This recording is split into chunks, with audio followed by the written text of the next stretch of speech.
working in tight spaces again. A quick dance portrait session, a little bit of smoke, and maybe the time to move on for me. We'll see.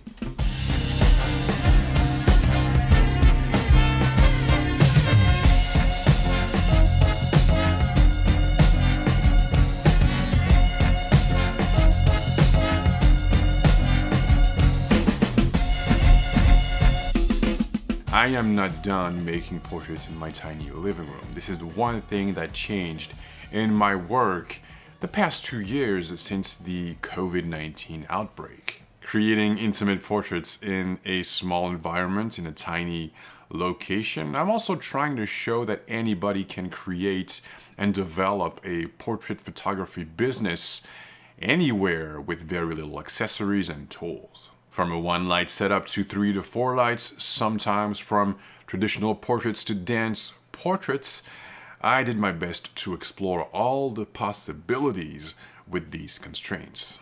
It has been a very enriching experience, but I'm feeling that I'm reaching that point where I'm not learning much anymore, so maybe it's time for me to slowly move on.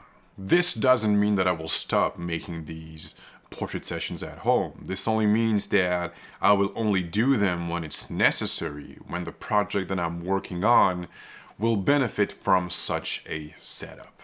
This is one of the many dance portrait sessions I made at home in late 2021. I'm only using 3 lights, 2 Raja Phottix strip boxes placed on the sides and the back, and 1 overhead. I'm using Godox flashes here, one 80-1200 Pro, one 80-300 Pro, and the PIXAPRO 1200 Pro.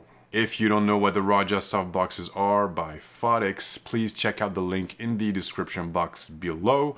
I made a review on these a few weeks back. And of course, you don't need that kind of power for this type of session, so keep that in mind.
For this dance portrait session, we discussed the poses beforehand and sometimes very precisely. Sometimes I give a little bit more freedom to the dancer, a bit of room for improvisation. I'm still torn between the two methods. They both give different results.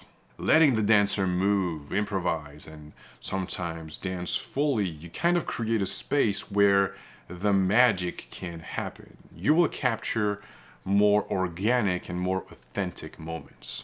The major drawback, of course, is the lack of control, especially if you need to be really precise with your light and your shadows.